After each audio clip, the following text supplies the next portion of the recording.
touch.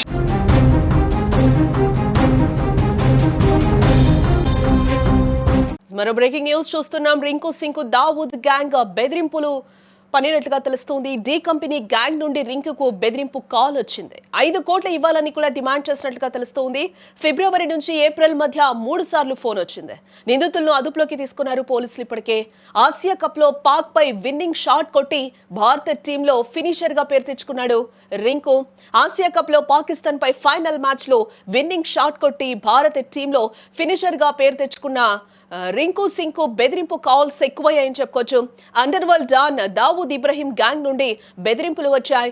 ఏ విషయాన్ని Mumbai crime branch పోలీసులు వెల్లడించారు. దావూద్ ఇబ్రహీం కు చెందిన డి కంపెనీ గ్యాంగ్ నుండి రింకు సింగ్ కు బెదిరింపు కాల్ వచ్చిందని, ఇందులో ఆ గ్యాంగ్ రింకు సింగ్ ను 5 కోట్ల వరకు ఇవ్వాలని బెదిరింపులకు పాల్పడినట్లు కూడా చెప్తూ ఉన్నారు. ఈ ఏడాది ఫిబ్రవరి నుంచి ఏప్రిల్ మధ్య కాలంలో 3 సార్లు బెదిరింపులకు పాల్పడడం గమనార్హం. ఇక ఇదిలా ఉంటే ఈ ఘటనపై కేసు నమోదు చేసుకున్న పోలీసులు ఇద్దరిని కూడా అదుపులోకి తీసుకున్నట్లుగా తెలుస్తూ ఉంది. ఇక విచారణలో తాము రింకు సింగ్ ను బెదిరించినట్లుగా నిందితులు ఒప్పుకున్నట్లుగా కూడా సమాచారం అయితే అందుతూ ఉంది. గతంలో వీరు జీషాన్ సిద్దికి, దివంగత ఎమ్మెల్యే బాబా సిద్దికి కొడుకు నుంచి కూడా 10 కోట్లు డిమాండ్ చేసినట్లుగా సమాచారం. ఏదేమైనా అండర్ వరల్డ్ నుండి భారత క్రికెట్ స్టార్ కు బెదిరింపులు రావడం ఇప్పుడు సంచలనంగా మారిందని కూడా చెప్పుకోవచ్చు. ఈ ఘటనపై మరింత సమాచారం రావాల్సి ఉంది. కాగా ఉత్తరప్రదేశ్ లోని అలీఘర్ లో సాధారణ జీవితం నుండి ఎదిగిన రింకు క్రికెట్ లో రాణించడానికి చాలా సవాళ్లను ఎదుర్కొన్నాడని కూడా చెప్పుకోవచ్చు. ఇటీవల ఎంపీ ప్రియా సరోజ్ తో నిశ్చితార్థం చేసుకున్నాడు రింకు సింగ్. ఇక భారత తరపున మొత్తం 54 T20 మ్యాచ్లాడిన రింకు సింగ్ 550 పరుగులు చేశాడు.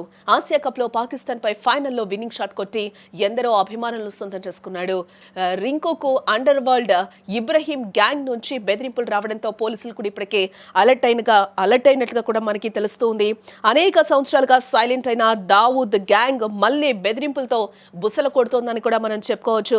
పాకిస్తాన్ రక్షణలో నీడ పొందుతున్న అండర్ వరల్డ్ మాఫియా డాన్ సభ్యులు భారతదేశంలోని సెలబ్రిటీలను టార్గెట్ చేస్తూ కూడా భారీగా సొమ్ము చేసుకుంటున్నారన్న వార్త ప్రస్తుతం అందరినీ కూడా కలవరానికి గురి చేస్తుందని కూడా మనం చెప్పుకోవచ్చు. ఈ నేపథ్యంలోనే టీమిండియా స్టార్ ఆటగాడు రింకు సింగ్ కు కూడా దావూద్ గ్యాంగ్ టార్గెట్లోకి వెళ్ళినట్లుగా కూడా మనకి తెలుస్తోందని కూడా ఇక్కడ చెప్పుకోవచ్చు.